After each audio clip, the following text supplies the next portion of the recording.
Timoteo se quiere quedar. Gracias, mi amada. Dios la bendiga. Gracias, muchas gracias. Ay, qué rico. Por estos días y estos domingos de septiembre hemos venido hablando de un tema bien interesante y tiene que ver con la misión de Cristo Jesús. Yo creo que no hay un tema más importante, mis amados hermanos, especialmente en nuestros contextos, en nuestros momentos históricos en los que vivimos, como dijo el propio apóstol Pablo, tiempos difíciles. Y en medio de los tiempos difíciles surgen también aparentes soluciones a esos tiempos difíciles. Vamos a empezar, por ejemplo, en un proceso de elecciones en nuestro país. Y mucha gente se va a levantar tratando de traer precisamente una especie de mensaje de salvación. Van a surgir y de pronto, y quiero advertir porque viene una temporada específica, usted la conoce, y ya empiezan a surgir, ¿no? Estos caudillos y estas personas que aparentemente van a traer la libertad y la salvación a nuestro país. Necesitamos discernimiento espiritual y necesitamos al Señor en eso. Pero eso es solamente por dar algún ejemplo, porque vivimos tiempos en los que la gente está en búsqueda de salvaciones nuevas. ¿Cómo hago para librarme de tal cosa? ¿Cómo hago para librarme de las deudas? ¿Cómo hago para librarme de esta situación en el hogar, el contexto en el que estoy viviendo? ¿Cómo hago para salir adelante? ¿Cómo hago? Estoy buscando salvavidas y pasamos nuestra vida tratando de buscar en diferentes lugares la solución a nuestros conflictos o a nuestros anhelos. Hay personas que y hay propagandas también. Usted ve en medio de las noticias propagandas que dicen ¿se te fue el amor de tu vida? Sí, llama ahora. Las primeras 20 personas les damos un 20% de descuento. Nosotros te amarramos ese amor. ¿Sí? Y la gente anda desesperada tratando de buscar soluciones a los problemas más profundos de su corazón. Entonces, mis amados hermanos, no hay momento tan especial para sentarnos a meditar un poquito acerca de cuál es realmente la misión de Cristo Jesús. ¿A qué vino? Y nosotros a veces, como les pasó a sus discípulos, nos hacemos unas expectativas equivocadas de Cristo Jesús. A los discípulos les pasó, esto no es nada nuevo. Usted recordará que el apóstol Pedro le dijo al Señor Jesús, después de que él dijo: es necesario que el Hijo del Hombre padezca y sea llevado delante de los principales y sea muerto, ¿recuerdan? Y resucite al tercer día. Pedro después lo coge y le dice, y le da una clase de superación personal a Jesús. Y le dice: no, Jesús, no hables así. Trate de usar un lenguaje un poquito más, así como es Felipe. Siéntese, papá. Trate de usar un lenguaje más positivo, trate de usar un lenguaje más para la gente. ¿Y el Señor qué le respondió? ¿Recuerdan?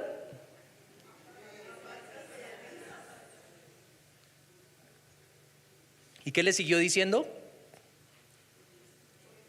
Porque no pones tu mirada en las cosas de arriba, sino en las cosas terrenales. Entonces fíjate que Pedro comenzó a hacerse unas expectativas de Cristo que no eran esas.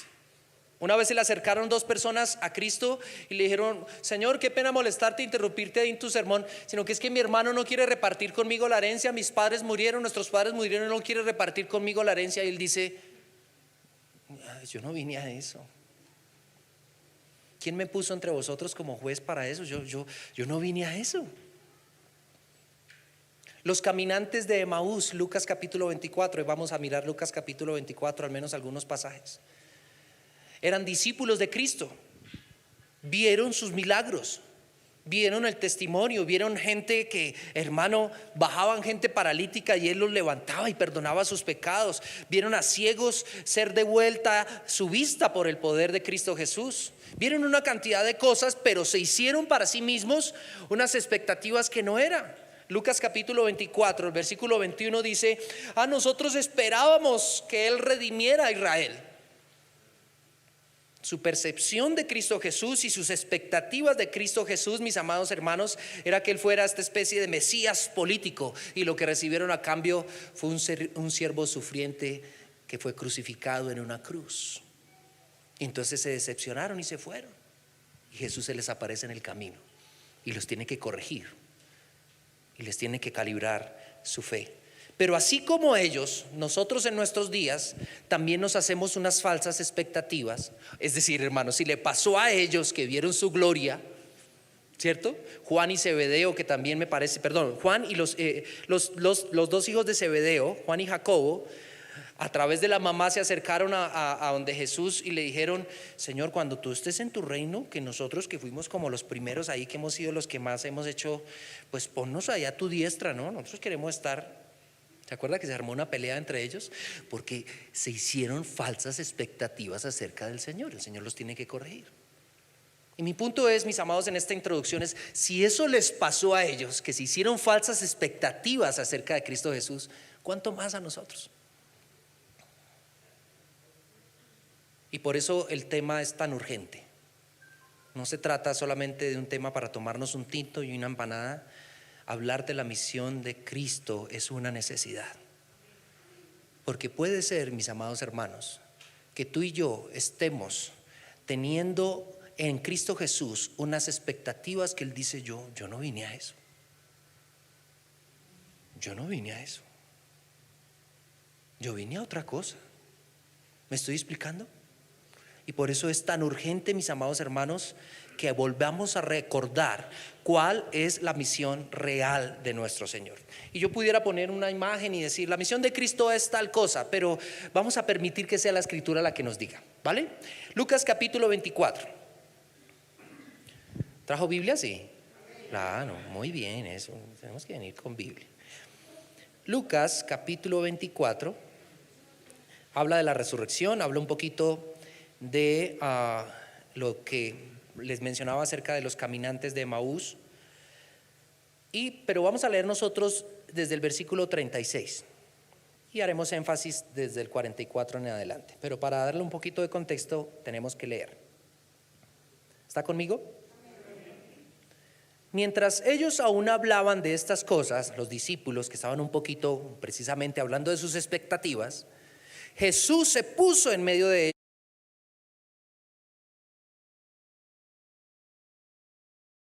Y atemorizados pensaban que veían ¿qué? Un espíritu. Pero Él les dijo: ¿por qué estáis turbados y vienen a vuestro corazón estos pensamientos? Mirad mis manos y mis pies, que yo mismo soy. Palpad y ved, porque un espíritu no tiene carne ni huesos, como veis que yo tengo. Y diciendo esto, les mostró las manos y los pies. Y como todavía ellos de gozo no lo creían y estaban maravillados, les dijo: ¿tenéis aquí algo de comer? Entonces le dieron parte de un pez asado y un panal de miel, y Él lo tomó y comió delante de ellos. Ojo, mis amados hermanos, este no es el tema, pero en un cuerpo así vamos a resucitar nosotros. ¿Sí? Más adelante hablaremos de eso en el discipulado. Versículo 44 en adelante hasta el 49, que es donde vamos a hacer énfasis. Y les dijo: estas palabras son las palabras que os hablé estando aún con vosotros, que era necesario que se cumpliese todo lo que está escrito de mí en la ley de Moisés, en los profetas y... ¿Va conmigo? ¿Sí? Entonces, ¿qué pasó? Les abrió el entendimiento para que comprendiesen las escrituras. Y les dijo: así está escrito y así fue necesario. Mire cómo repite: que el Cristo padeciese y resucitase de los muertos al tercer día, y que, así está escrito y así es necesario, y que se predicase en su nombre el arrepentimiento y el perdón de pecados. ¿En dónde? Comenzando desde Jerusalén. Y vosotros sois testigos de estas cosas. He aquí, yo enviaré la promesa de mi Padre sobre vosotros, pero quedaos vosotros en la ciudad de Jerusalén hasta que seáis investidos de poder desde lo alto. Haga una oración conmigo, mi hermano, y tal vez podamos utilizar ese pasaje que dice: y les abrió el entendimiento para que comprendiesen las escrituras. Haga esa oración personal y dígale: Señor, yo quiero que eso pase hoy conmigo. Abre mi entendimiento, Señor. Abre mi entendimiento. Probablemente nos hemos hecho algunas expectativas de ti que no tienen nada que ver contigo. Probablemente me he hecho en mi mente y en mi corazón una idea de un Dios que no existe, de un Jesús que no existe. Probablemente en mi corazón, Señor, me he formulado unas metas y unas expectativas, Señor, pero alejado de tu palabra.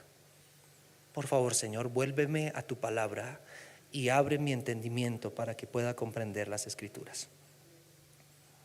Y de mi parte, Señor, que sean gratos los dichos de mi boca y la meditación de mi corazón. Te lo pido, Señor, en el nombre de Cristo Jesús. Amén. Bien, mis amados hermanos, entonces vamos a tratar de descubrir a través de este pasaje, desde el versículo 44 hasta el 49, realmente cuál es la misión de Cristo Jesús, qué fue lo que Él vino a hacer. Y eso nos va a ayudar a corregir nuestras expectativas.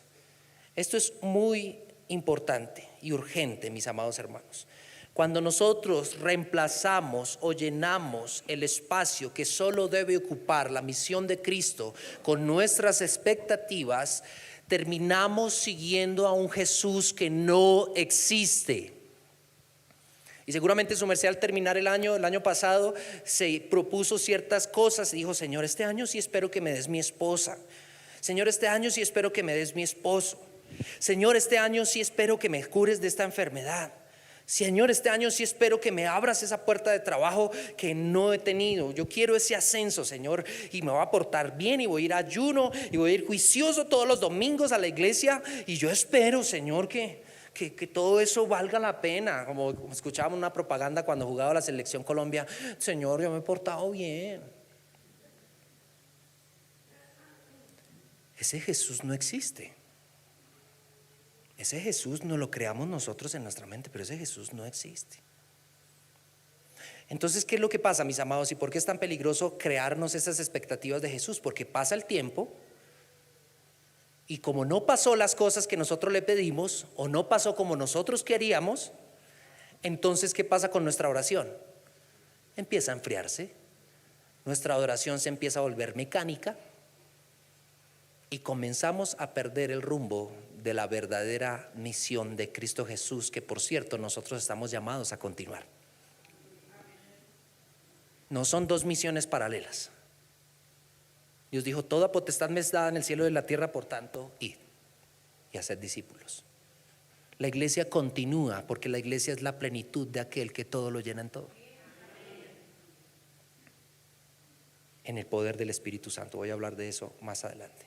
Pero tenemos un serio problema, mi hermano. Y así como los discípulos de Emaús y los propios discípulos, el Señor, el primer movimiento que hace, lo primero que nos dice, como el mapa de su misión, como un plano, trate de imaginarse esto como un plano, lo primero que nos dice no es: bueno, ¿y cómo se sienten, muchachos? ¿Cómo se sienten? ¿Bien? ¿Qué hay en sus corazones? ¿Usted qué piensa que pasó, Andrés? Juan, a ver, dígame más o menos, usted ahora que me está viendo aquí, que tocó mis manos, ¿cómo se siente? No. Con lo primero que empieza el Señor Jesús es ¿con qué? Con lo que está escrito, con la palabra. Mis amados hermanos, esto es tremendamente importante. Es el primer movimiento, el fundamento de la escritura y la necesidad. Miren lo que dice el versículo 44 y 45. Vamos a nuestro primer movimiento. Vamos a descubrir cuál es la misión de Cristo Jesús. Y lo primero que Él comienza diciendo es: estas son las palabras que os hablé, que era necesario, ojo a ese necesario, debería resaltarlo ahí en su Biblia. Era necesario que se cumpliese, ¿qué cosa? Todo lo que está escrito de mí. ¿En dónde? En un versículo solamente por allá escondido, porque nos encanta hacer eso, ¿no? Cogemos un versículo por allá y lo anchamos y lo estiramos hasta que diga lo que nosotros queremos que diga. No, de él está escrito ¿en dónde? En la ley de Moisés, en los profetas y en los salmos. Cada vez que vamos a la escritura, no vamos a la escritura tratando de encontrar respuestas para nosotros, tratando de encontrar, como algunos farsantes: Jesús habló más del dinero que del infierno. Farsantes, mentirosos. Cuando vamos a la escritura, mis amados hermanos, vamos a encontrarnos con Cristo y con la obra de Cristo. Desde el Génesis, Desde el Génesis, desde las primeras palabras, todo habla de Cristo. Por eso el Señor Jesús le dijo a los fariseos: escudriñad las escrituras, porque a vosotros os parece que en ellas tenéis la vida eterna, pero ellas ¿qué?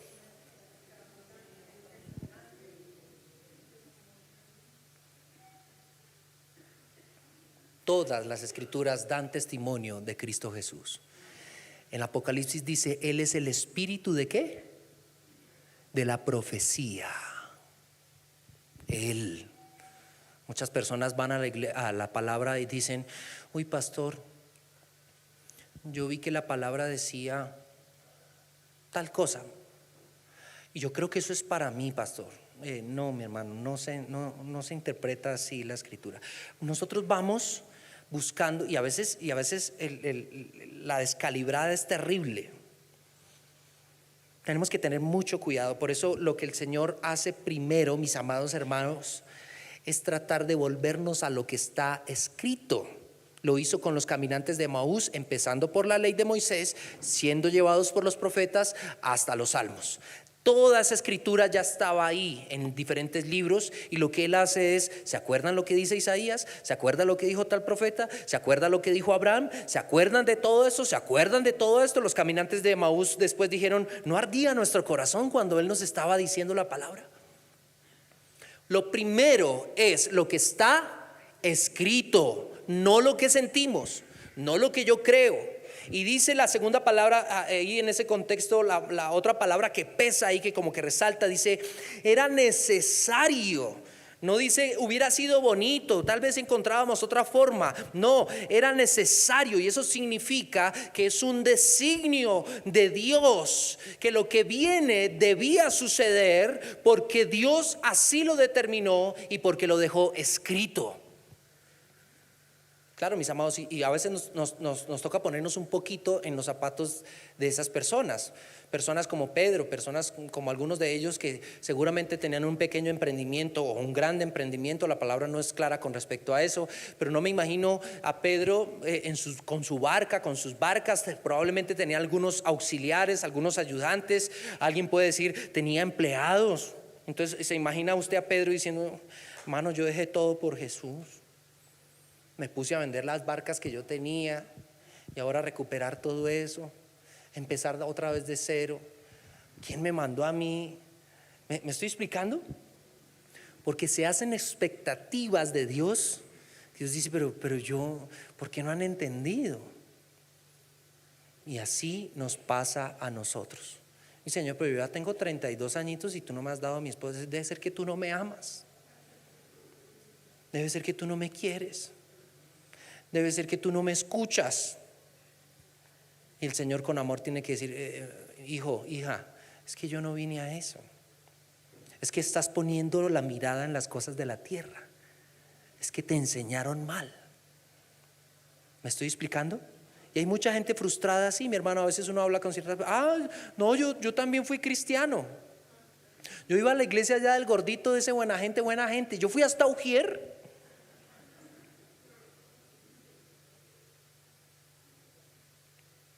Porque se enfrían, porque pusieron su mirada no en Cristo y en lo que Él vino a hacer, sino que se hicieron para sí sus propios dioses. Ahora mire lo que hay un movimiento interno ahí entre el versículo 44 y el versículo 45. Fue lo mismo que experimentaron antes los caminantes hacia Emaús. Después de que Él comienza a decirles todo lo que está escrito de él acerca de la ley de Moisés, de los profetas y en los salmos, ¿qué pasó? Les abrió el entendimiento para que comprendieran las escrituras. Todo eso está ahí dentro del mismo paquete.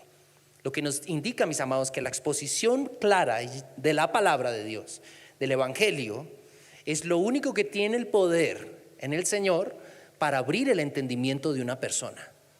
Esto no se trata de psicología. Esto no se trata de un entendimiento de una respiración específica. Esto no se trata, como lo vimos en otra ocasión, de ponernos camisetas de moralidad, de ponernos camisetas de buen comportamiento. Esto se trata, mis amados hermanos, de su palabra, de lo que Él dejó escrito. Se trata de su plan, no de lo que a mí me parece que debería hacer Dios. Y cuando yo me paro en la posición de no, pero a mí me parece que Dios está exagerando ahí, me estoy poniendo en una posición de orgullo, me estoy poniendo en una posición de, como dijo el apóstol Pablo, oh profundidad de las riquezas y de la sabiduría de Dios, cuán insondables son sus juicios e inescrutables sus caminos, porque ¿quién le enseñó a Dios?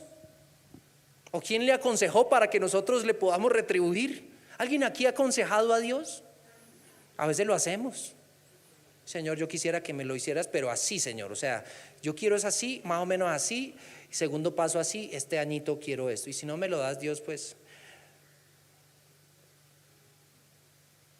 Y estamos confundidos en nuestras expectativas. Entonces por eso el Señor lo primero que hace es volvamos a la palabra, volvamos a lo que está escrito, volvamos a lo que Dios dijo desde el principio, y fue abierto su entendimiento para que lo pudieran comprender. Por eso el peligro en lugares donde la palabra no es expuesta. Por eso el peligro en lugares donde no se dice realmente ni se escudriña la escritura, porque hay gente que usa la Biblia pero no la escudriña. Hay gente que usa versículos en su lenguaje y en sus cosas, pero no se sienta realmente a tratar de entender qué es lo que la escritura está diciendo. Y eso le pasó al pueblo de Israel allá debajo del monte Sinaí. ¿Usted recuerda la historia del pueblo de Israel? Moisés fue utilizado por Dios para libertar a su pueblo de las garras de Egipto. Con mano poderosa, dice la escritura, que libró a su pueblo de las garras de Egipto. Lo trajo aquí. Empiezan el camino hacia el desierto. Dios llama a Moisés al monte y le dice: suba al monte. Quiero hablar con usted unas cositas de cómo van a ser las cosas de ahora en adelante. Moisés sube al monte, mis amados hermanos, y dice la escritura que estuvo allá más o menos ¿cuánto tiempo? Exacto. Ahora, mientras pasó ese tiempo, ¿qué pasó con el pueblo abajo?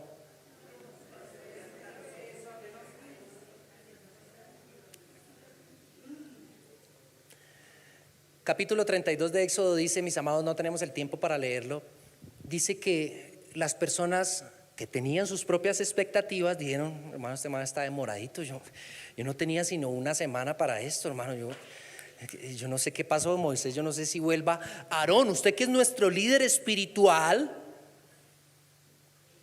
¿por qué no nos ayuda, hermano, y háganos un Dios que nosotros sí podamos ver y podamos seguir? Y Aarón, ¿qué dijo? Oh, esta gente es muy pila, qué creatividad. Soy bendecido con esta gente tan creativa. Esa es la gente que necesito a mi alrededor, que produzcan ideas, que promuevan nuevos conceptos. ¿Sí, cierto? Entonces comenzó a decirles: listo, todo eso que trajeron de Egipto, todos esos zarcillos que tienen en las orejas, hay una simbología bien interesante, de pronto lo pueda leer en casa, me hace por ahí, lo traen, todo eso de Egipto lo traemos, y con todo eso nos construimos un Dios que podamos adorar. Porque se apartaron del consejo, porque pasó el tiempo y sus expectativas no fueron cumplidas, porque hay que hacer algo ya, porque si no hacemos algo entonces...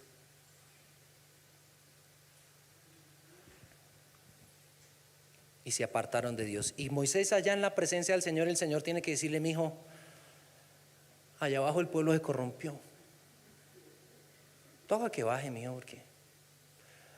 Y Dios estaba furioso, quería eliminar al pueblo. ¿Se ha leído ese capítulo? Moisés le dice: no, Señor, porque ¿qué van a decir las otras naciones? Déjame, yo voy y hablo con ellos. Y se arrepintió Dios, dice la palabra, del mal que le iba a hacer a Israel. Cuando baja Moisés, ¿qué encuentra? Gente danzando, gente llorando, cantando alabanzas en ayuno y en vigilia, porque dice que pasaban toda la noche adorando a su Dios, con una pasión, con un anhelo, con lágrimas, hermano. Ese es el Dios que nos libró de Egipto. Porque cuando tus expectativas llenan el vacío de Cristo, terminas adorando apasionadamente a un Dios que no existe. Cristo va a volver,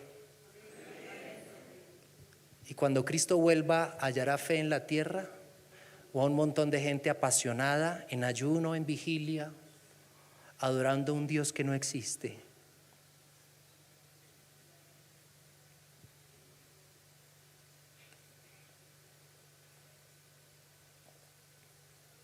Cuando el Hijo del Hombre vuelva, hallará fe en la tierra. ¿Se da cuenta por qué es tan importante este tema? Cristo va a volver y le va a decir: Cristina, y los dones que te di, los talentos que te di,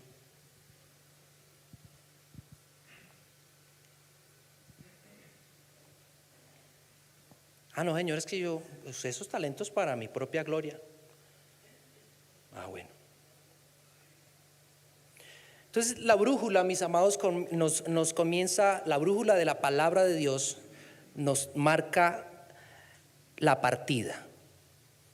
La partida es la palabra, lo que está escrito. De ahí parte la misión de Dios, y esa es la mejor manera de comenzar a entender quién es Cristo Jesús y lo que vino a hacer. Entonces, y eso tiene aplicaciones impresionantes, mis amados, que tal vez no tengo el tiempo para decir, pero muchos de nosotros en nuestro orgullo decimos: no, es que la última palabra la debo tener yo. Las cosas se deberían hacer a mi manera. Es que yo pensé que Dios hacía las cosas de esta manera. A mí nunca me dijeron que eso era así. Y terminamos mal. Entonces, primer paso, la escritura. Dígale al que está a su lado: lo que está escrito. Dígale: no te confundas, es lo que está escrito. Lo que está escrito. Número 1. El segundo movimiento que nos indica ese pasaje, ya vamos ahí en el versículo 46, es la obra de Cristo. La obra de Cristo. ¿Qué vino a hacer Jesucristo? El segundo movimiento es padecer y resucitar al tercer día. Mire lo que dice el versículo 46. Y les dijo, y repite: así está escrito y así fue necesario. Lo vuelve a repetir, perdón la redundancia, que el Cristo, ¿qué? Padeciese y resucitara entre los muertos al tercer día. Entonces, esa es la obra, mis amados hermanos. Partimos de la escritura, y lo que está escrito nos indica que Cristo tenía que venir a padecer, pero no solo a padecer y a morir, sino a resucitar. Como dijo el apóstol Pablo: si Cristo no hubiera resucitado, todavía estamos en nuestros pecados, o sea, somos los más dignos de conmiseración. Pero el centro, mis amados, no es una emoción. El centro no es cómo yo me sienta frente a la alabanza, si la alabanza me hizo sentir lindo, si la atmósfera estaba especial. No. El centro, mis amados hermanos, es una cruz y una tumba vacía. Ese es el centro. Y cuando hablamos de cristianismo bíblico, estas dos cosas no son negociables. A veces por creatividad intentamos tratar de invitar a nuestras familias, a nuestros amigos a Cristo con un montón de ideas que no incluyen ni la cruz ni la resurrección. Y por creativos, en vez de tratar de aclarar un poquito el evangelio, lo que hacemos es destruirlo. Porque el evangelio sin cruz y el evangelio sin resurrección no existe. O sea, eso no es evangelio, eso es Pinocho. O alguna otra historia fantástica de gente que se supera a sí misma es que quiero ser un niño de verdad. Pero el evangelio no es. El evangelio no es. Así está escrito, repite el 46, que el sufrimiento del Mesías no fue un accidente. Volvamos a la escritura, por favor, a Isaías capítulo 53.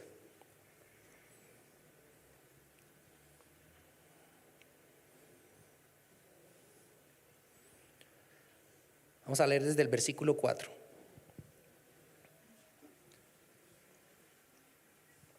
Isaías fue escrito más o menos entre 650 y 700 años antes de Cristo. Y mire lo que dice acerca del ungido del Señor. ¿Está conmigo? Isaías 53, versículo 4, y nuestros compañeros arriba están bien pilos también. Dice la palabra: ciertamente llevó él nuestras enfermedades y sufrió nuestros dolores, y nosotros le tuvimos por azotado, por herido de Dios y abatido. Mas él herido fue por nuestras rebeliones, molido por nuestros pecados. El castigo de nuestra paz fue sobre él, y por su llaga fuimos nosotros curados. Todos nosotros nos descarriamos como ovejas, todos, cada cual se apartó por su camino, mas Jehová cargó en él el pecado de todos nosotros. El 7 dice, angustiado él y afligido, ¿qué? No abrió su boca. Como cordero fue llevado al matadero, y como oveja delante de sus trasquiladores, enmudeció y no abrió su boca. Por cárcel y por juicio fue quitado, y su generación, ¿quién la contará? Porque fue cortado de la tierra de los vivientes, y por la rebelión de mi pueblo fue herido. Y se dispuso con los impíos su sepultura, mas con los ricos fue en su muerte, aunque nunca hizo maldad, ni hubo engaño en su boca. Con todo esto, Jehová quiso quebrantarlo, sujetándole a padecimiento.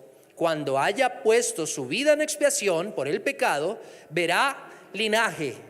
Mire la persona que está a su lado, linaje del Señor. Vivirá por largos días él, y la voluntad de Jehová será sobre su mano prosperada. Verá el fruto de la aflicción de su alma, o sea, nosotros, y quedará satisfecho. Por su conocimiento justificará mi siervo justo a muchos, y llevará las iniquidades de ellos. Por tanto, dice el Señor, yo le daré a él parte con los grandes, y con los fuertes repartirá despojos. Y por cuanto derramó su vida hasta la muerte y fue contado con los pecadores, habiendo él llevado el pecado de muchos y orado por los transgresores. He ahí la misión de nuestro Señor Jesús. Y esto fue escrito, insisto, casi 700 años antes de Cristo. Por eso el Señor Jesús tiene que llevar a sus discípulos a eso. La palabra de Dios lo dijo, la palabra de Dios lo viene enseñando. Los profetas anunciaron de mí, las escrituras dan testimonio de mí. Pero ¿cómo así? ¿No viene el Señor entonces a arreglar mi hogar? Pues eso puede ser parte, mis amados hermanos, de un, no sé, tal vez, pero a veces no lo hace. A veces sabe qué pone el Señor en su corazón, es mejor que se separe. Porque si su marido o su esposa insiste en vivir la vida que está viviendo, es mejor separarse. ¿Dice eso la palabra o no? Primera de Corintios 7, por si quiere leerlo en casa. ¿No siempre el Señor restaura nuestra salud? Señor, pero yo pensé que tú me ibas a sanar. No siempre. No siempre el Señor paga nuestras deudas. No siempre. No siempre el Señor nos da lo que nosotros creemos que nos da. Pero nos dio lo más importante. Nos dio lo que realmente necesitábamos. Abrió nuestro entendimiento para que pudiéramos comprender. Transformó nuestra vida. Cambió nuestro corazón, que era de piedra, en un corazón sensible. Nos dio vida cuando estábamos muertos en nuestros delitos y pecados, y nos restauró. Y ora por nosotros. El que no pecó, ora por nosotros. Me encanta cada vez que puedo usar la misma ilustración. Salmo capítulo 2 dice el Señor a su hijo, es a su hijo a quien da la bendición. Es a su hijo primogénito a quien da la bendición. El Padre bendice a su hijo y nosotros estamos en su hijo. Pero la bendición es de él. Por eso el Señor le dice, pídeme y te daré por herencia las naciones. Eso no es para nosotros, es para él. Nosotros estamos en él. Solo dos amenes. Pero es como Jacob y Esaú, ¿recuerdan? La bendición era ¿para quién? Entonces lo que hace Jacob es vestirse con las prendas de Esaú. Y lo que el padre siente es el olor y la piel de su primogénito. Y lo bendice. ¿Me estoy explicando? Lo que el Padre siente es el olor, el perfume y las vestiduras de Cristo, y nosotros estamos en Él. Pero me encanta repetir esto porque el Señor le dice, invita a su hijo, pídeme y te daré por herencia las naciones. Tú que venciste al mundo, pídeme, lo que quieras te lo doy. ¿Y qué le pide Jesús? En Juan capítulo 17. Te ruego por esto, Señor, y por los que han de creer en mí, por la palabra de ellos. Eso fue lo que pidió Él, por ti y por mí. Él no pidió un universo paralelo donde Él pudiera gobernar. Él no pidió más autoridad. Él dijo, no, la gloria que yo tenía contigo, restáurala. Él no pidió algo. Dijo, te ruego por Gerson, Señor. Te ruego por Juan. Te ruego por Andrea. Te ruego por estos y por todos los que han de creer en mí. Dámelos a ellos, que estén en mí, ellos en mí y yo en ti, para que seamos uno. Así pidió el Señor. Alabado sea el nombre del Señor.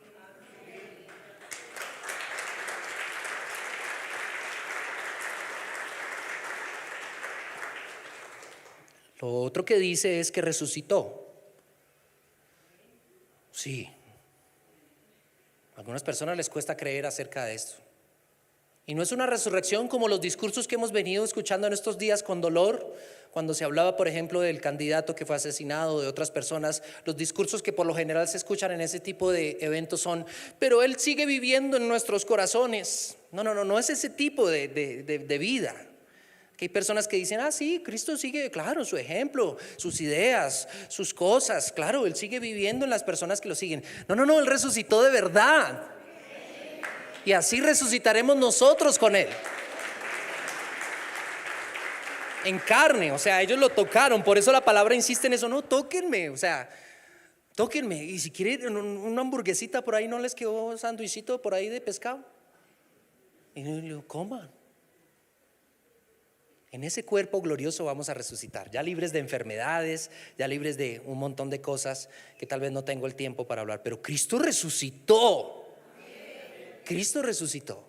Amén. Entonces, cuando nos volvemos creativos para tratar de traer un mensaje a otras personas, pero sacamos del mensaje, mis amados hermanos, la cruz y las implicaciones de la cruz y su resurrección y por lo tanto su autoridad, porque la resurrección lo que hace es certificar su autoridad.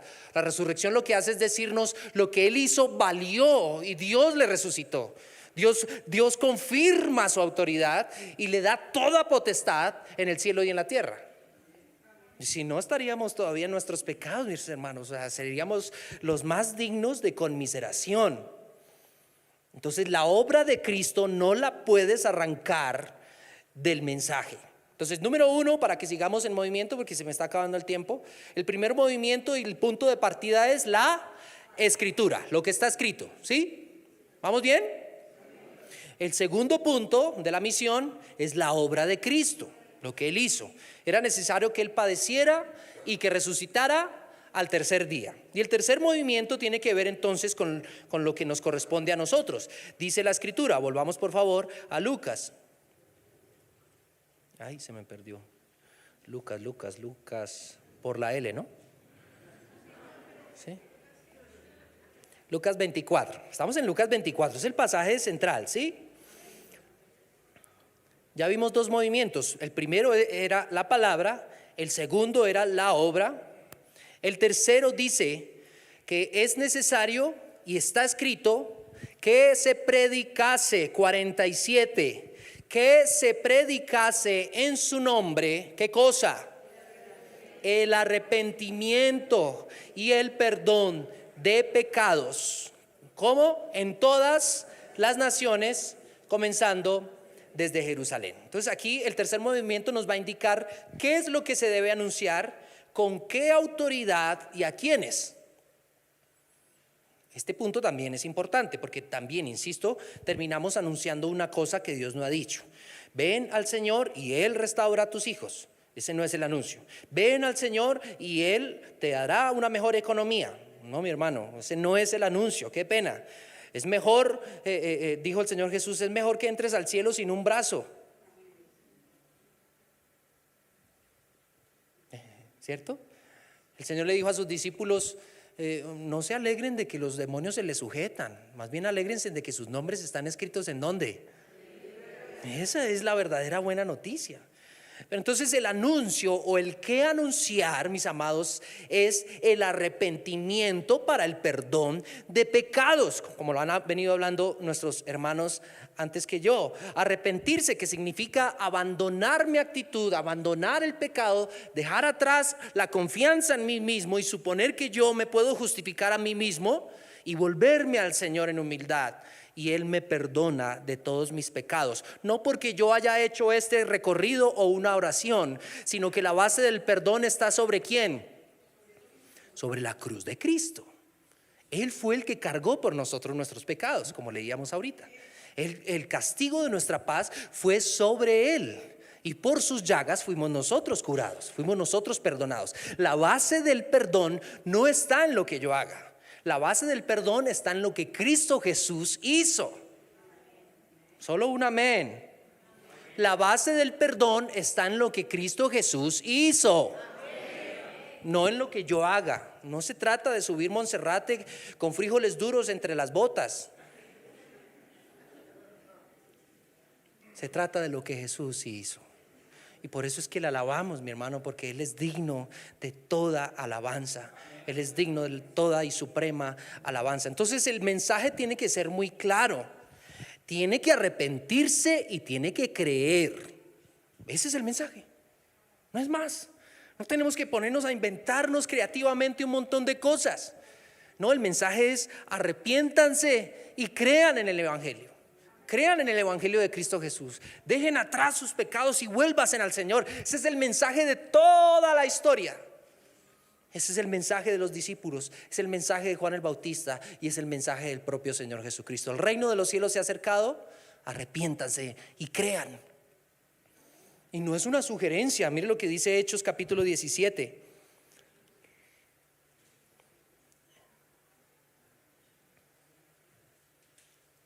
Hechos capítulo 17, versículo 30 y 31. El apóstol Pablo, hablando en un lugar bien especial, dice así: pero Dios, habiendo pasado por alto los tiempos de esta ignorancia, ¿ahora qué hace? Ahora manda. O sea, esto no es una invitación. Recibe al Señor Jesús que está allá en la puerta, tiene frío y solamente está ahí como una batalla. Ábrele la puerta de tu corazón. ¿Sí? No, Señor Jesús, que tiene toda potestad en sus manos, ahora manda que se arrepientan. Hay gente que viene a la iglesia como: a ver, Dios, ¿qué me va a ofrecer? Hermano, ¿delante de quién cree que está? No se haga falsas expectativas. No se vaya a hacer falsas expectativas. Dios manda que te arrepientas. Tenemos que cambiar un poquito nuestro lenguaje, mis amados hermanos, porque nos la pasamos tratando de hacer actividades. Les confieso que he venido siendo transformado en eso, tratando de mirar cómo y qué me invento y qué les doy y qué traigo. Dios manda, hermano. No, Dios manda. Usted verá si le hace caso o no. Mejor sea que doble sus rodillas ahorita y no cuando Él venga, porque toda rodilla se doblará tarde o temprano, aún los que le traspasaron. Mejor dóblela ahorita y no cuando Él venga.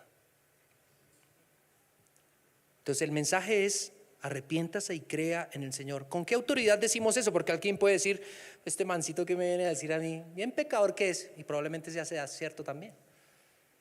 No, yo no llevo ese mensaje en mi nombre. Yo no llevo ese mensaje en mi nombre. Por eso el Señor dice ahí, que se predicase en su nombre el arrepentimiento para perdón de pecados. El llamado al arrepentimiento no es de alguien que aparenta ser más santo que usted. No. El llamado al arrepentimiento es de Cristo Jesús, que nos usa por su gracia para llevar este mensaje a todas las naciones. Que es lo tercero. ¿A quiénes? A todas las naciones. Isaías, por favor, 49:6.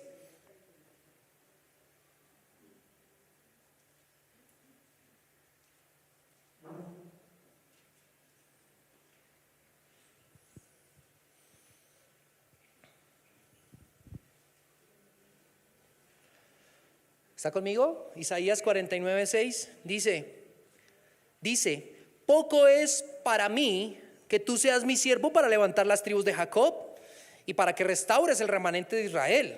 Punto y coma. Dice, también te di por luz de las naciones para que seáis mi salvación hasta lo postrero de la tierra. Isaías. Entonces, esto no fue que algo cambió en el Nuevo Testamento, no, mi hermano. El remanente del Señor, los escogidos del Señor están para llevar este mensaje hasta lo último de la tierra, a todas las naciones. Entonces, desde nuestro Jerusalén, añade. Nosotros obviamente no vivimos en Jerusalén. Lo más cercano que tenemos es el barrio Jerusalén allí. No, desde nuestra casa, nuestra Jerusalén es nuestra casa, nuestra familia, nuestros hijos, y a partir de ahí comenzamos a llevar el mensaje a donde sea que Dios nos lleve. Pero esto no es una sugerencia, esto no es una invitación respetuosa, es un mandato. Es un mandato. Y el último movimiento, entonces recapitulemos. Número 1, punto de partida es la ¿qué? La escritura. Número 2, la obra de Cristo Jesús, su muerte y su resurrección. Número 3, la proclamación, el mensaje. ¿Qué es lo que estamos diciendo? El mensaje dice ¿qué? ¿A quiénes? ¿Cierto? ¿Con qué autoridad? Y número 4, el último movimiento que nos muestra el pasaje de Lucas. Volvamos por favor a Lucas 24. Los últimos 2 versículos dicen lo siguiente, 48 y 49. ¿Y vosotros qué sois? Identidad. Vosotros sois testigos, ¿sí? De estas cosas.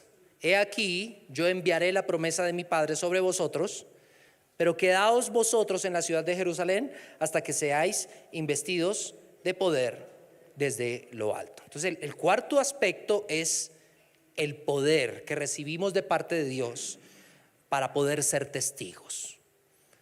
Muchos de nosotros, cuando escuchamos estas palabras y no añadimos el cuarto punto, mis amados hermanos, terminamos en problemas, porque a veces vamos a llevar el mensaje de arrepentimiento y perdón de pecados en nuestras fuerzas, y cuando lo hacemos en nuestras fuerzas terminamos más frustrados todavía, porque nos damos cuenta que predicamos y damos testimonio y mandamos mensajitos, mandamos versículos bíblicos, mandamos predicaciones, mandamos lo que sea, y no vemos el resultado.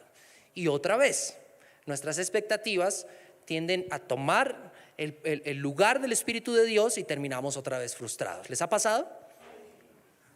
Por eso el Señor, preveyendo esto, les dice, pero quédense en un momentico, y antes de salir a hablar un montón de cosas, ustedes necesitan ser investidos del Espíritu Santo de Dios. Sin el Espíritu Santo de Dios, hermano, estamos trabajando en nuestras fuerzas, y por eso a veces no vemos los resultados que quisiéramos ver. Pero lo primero que este movimiento nos dice es identidad. Usted y yo somos testigos del poder de Dios, como la canción, ¿se acuerdan? Yo soy testigo del poder de Dios. Ya Carlitos me está mirando otra vez el pastor con sus cancioncitas. Por el milagro que Él ha hecho en mí. ¿Cuál fue ese milagro? Yo era ciego.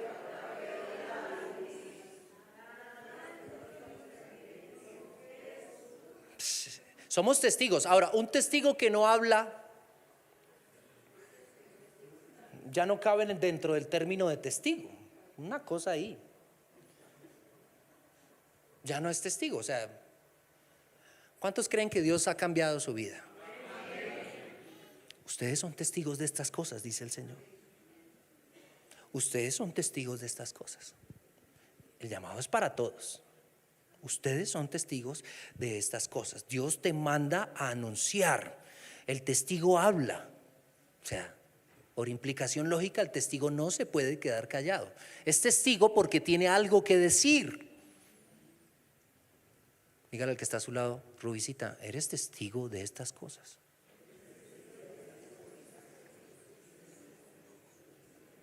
Pero el Señor dice, pero no se vayan a hablar cosas sin recibir poder de lo alto. Y para eso precisamente estamos en lugares y en momentos como estos. cuando tú vienes a la casa del Señor, cuando te metes en la presencia del Señor, cuando sacas un tiempito para estar con Él, cuando usas de alguna disciplina espiritual, cuando ayunas, cuando oras, cuando lees la palabra, el Espíritu de Dios viene sobre ti y te capacita. Alguna vez lo hablamos en otra ocasión. No se trata de un momento específico donde el Señor nos llenó una vez, sino que los testigos deben estar continuamente buscando ser llenos del Espíritu Santo de Dios. Sin ese poder va a ser muy difícil cumplir con la misión de nuestro Señor. Póngase de pie, por favor. Y vamos a pedir eso al Señor en esta mañana. Vamos a pedir eso al Señor. Recordemos el mapa, por favor. Dios lo planeó, es decir, la Escritura. Cristo lo cumplió, la cruz y la resurrección. Nosotros lo anunciamos. ¿Qué anunciamos? El arrepentimiento y el perdón en su nombre, y el Espíritu nos reviste de poder para que podamos ser testigos de su gloria. Incline su rostro y haga una oración personal. Quiero hablar a dos clases de personas en esta mañana. Si su merced siente que todavía está viviendo alejado de Dios, si su merced, amigo que me escucha, siente que todavía como que no tiene una relación seria, profunda con Dios, hoy es el momento para poderle decir a Dios: me arrepiento, Señor. Ya quiero dejar de vivir con mis propios guiones y con mis propias expectativas. Señor, por favor, ten misericordia de mí. Haga una oración personal y dígale: Señor, vengo a tu presencia. Arranca de mí mis expectativas. Yo quiero adorar al Dios verdadero. Yo quiero caminar para ti.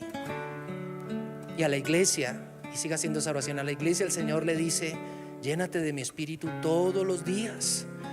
No se trata de respiraciones, no se trata de técnicas morales, se trata de mi espíritu. Búscame, búscame. Si como a la plata me buscares, si como a la fama me buscares, si como a los likes me buscares, entonces yo te llenaría de mi espíritu y verás mi gloria, verás mi gloria, verás mi gloria. Pídale al Señor que sea lleno de su espíritu. Pídale al Señor, dígale: lléname, lléname. Dígale al Señor: con tu presencia lléname. Pídale a la iglesia: con tu poder. Pídale a la iglesia: con tu amor. Sean llenos y lléname, Espíritu Santo, con tu presencia, con tu poder, con tu amor. Haga esa oración y dígale: Espíritu de Dios. Haga esa oración: llena mi vida. Arranca todo lo que no es tuyo, Señor. Arranca. Llena mi alma. Satura mi mente de ti, Señor. Llena mi ser. Examíname, oh Dios. Mira mi corazón y lléname con tu presencia. Pídale al Señor: con tu poder, oh, con tu amor, y lléname. Dígale: con tu presencia, con tu poder, con tu amor. Señor, te damos gracias porque tú cumpliste con lo que estaba escrito.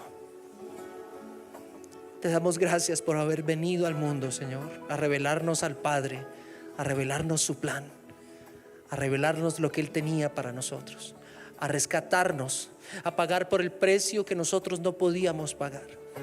Ahora una vez más te pedimos: llénanos de tu espíritu. como todos los días, llénanos de tu Espíritu, Señor, para que podamos ser testigos fieles, testigos del mensaje del arrepentimiento y el perdón de pecados en el nombre de Cristo Jesús. Vístenos, Señor, con tu Espíritu para que podamos abrir nuestra boca con valentía, Señor. Guía nuestros pasos, inclina nuestro corazón, Señor, purifícalo y haz de nosotros, Señor, un cuerpo de piedras vivas, una comunidad viva, Señor, no que se mueve en activismo, sino que está cada día más santificándose, purificándose, esperando la manifestación gloriosa de nuestro Señor y Salvador Jesucristo. Te alabamos y te bendecimos en el nombre de Cristo Jesús. Amén y amén. Amén y amén.